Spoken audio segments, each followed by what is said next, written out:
네, 지금 기관 쪽에서 들어오는 물량의 대부분은 연기금 쪽에서의 매수입니다. 지금 연기금이 매수하고 있는 종목군은 바로 금융과 통신, 운송장비, 전기전자 업종이라고 할 수 있겠는데요. 이들 중심으로 지금 매수세가 조금씩 더 늘어나는 모습이 나오고 있고요. 이로 인해서 지수는 지금 2000선까지 회복한 모습이 기록이 되고 있는 구간입니다.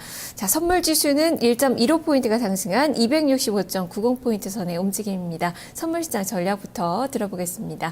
KTB 투자증권 박문서 연구원입니다. 연구원이 안녕하세요. 네, 안녕하십니까. 네, 오늘 흔들리던 선물 시장이 지금 소폭의 오름세로 가닥을 잡고 21선을 회복한 모습이 나오고 있는데요. 자, 오늘 시장 어떤 점들 바라보고 계신가요? 먼저 외국인 선물 매매 말씀을 좀 드리고 싶은데요. 올해 들어서 외국인 선물 매매가 다소 좀 방향성이 연초에는 뚜렷하지 않는 모습들을 보였습니다만은 이제 중순 정도 진입하면서 점차 방향성이 좀 나타나고 있습니다. 오늘은 2,000개 가까이 순매수를 기록하고 있지만 사실 어제까지 외국인들 선물 매매를 보면은 1월 3일 이후에 16,800계약 정도 순매도를 기록하고 있어서 최근에 외국인 선물 매매는 11월 이후 연말까지 나타났던 흐름과는 전혀 다른 방향으로 현재 매매를 하고 있습니다. 일단 외국인들이 선물을 매도하면서 최근 1월 옵션 만기 직전부터서 시장 베이시스 뚜렷하게 위축되는 모습이 나타나고 있습니다.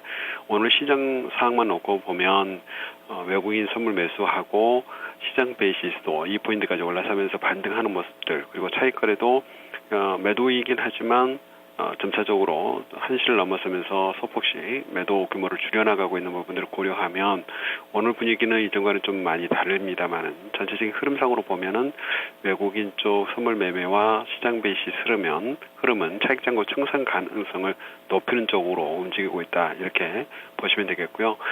시장 베이시스 1포인트 언더로 떨어져서 착공 시간이 늘어날수록 차익장고 청산은 계속될 것이다. 그리고 그 흐름은 3월 만기까지 기조적으로 매도 우위의 흐름들을 보여줄 것이다, 이렇게 예상을 하고 있습니다.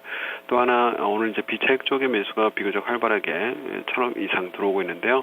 앞서도 잠깐 언급을 하셨지만 비차익 쪽은 연기금 쪽이 현재 한 480억 원 정도 매수를 하고 있고, 그 외에는 금융투자, 그러니까 증권 쪽이 한 380억 원, 그리고 외국인 쪽이 200억 원 약간 못되게 매수를 나누어서 하고 있습니다. 그래서 유가증권 시장에서 외국인이 한 1,400억 정도 매도를 하고 있지만 비차익으로는 일단 소폭 매수 기조를 유지하고 있다는 측면에서 일단 좀 자연스럽다, 이렇게 보여주고요. 시장은 전체적으로 보면은 당분간은 좀 박스권에서 벗어나기가 좀 어렵다는 생각을 해보게 됩니다.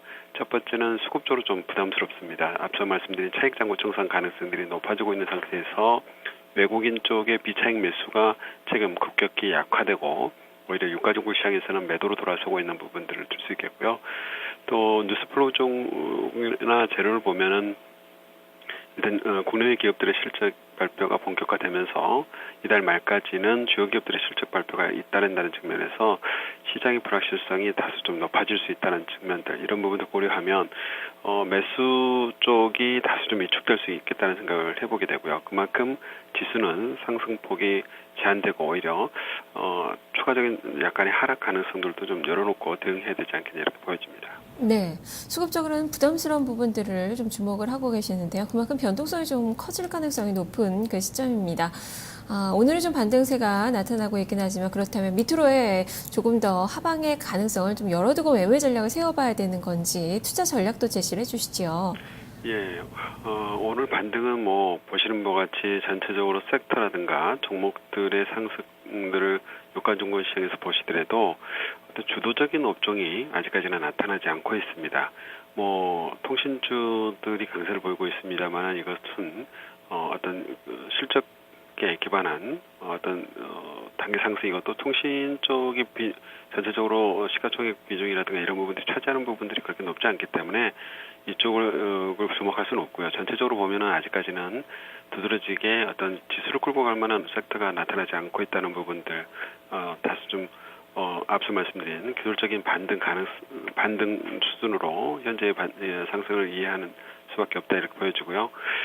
결국은 지수가 박스권에 갇히고 오히려 최근에 이제 지난해 연말부터 형성했던 박스권의 하단을 중에 터치할 가능성이 높습니다. 그래서 262포인트가 기술적으로 중요한 포인트가 될 것으로 보여지고, 여기가 이제 무너지게 되면 전체적인 심리가 함께 무너질 가능성이 있기 때문에 다소 좀 조정이 깊어질 수 있고요. 그렇지 않고 주초에 262포인트를 잘 견뎌준다고 하면 박스권 상단인 270포인트 초반을 향해서 다시 한번 반등을 이어갈 수 있기 때문에 주중에 262포인트 지지 여부, 여기가 중요한 포인트가 될 것으로 보이고, 당분간은 좀 시장에 대해서 보수적인 시각을 가지고 매매 실수를 좀 줄인다든가 포지션들을 조금 줄여나가는, 그래서 시장을 좀 더 지켜보면서 추세가 나타나기를 기다리는 전략도 다소 좀 바람직하지 않겠냐 이렇게 판단하고 있습니다. 네, 알겠습니다. 말씀 잘 들었습니다. 네, 감사합니다. 네, 적극적인 매매 관점으로 대응하기는 조금 어려울 것 같네요. 좀 확인 과정이 좀 더 필요할 것 같은데요. 262포인트 선이 지지가 되는지 여부 확인해 보시면서 기술적으로 대응을 하자라는 의견이었습니다.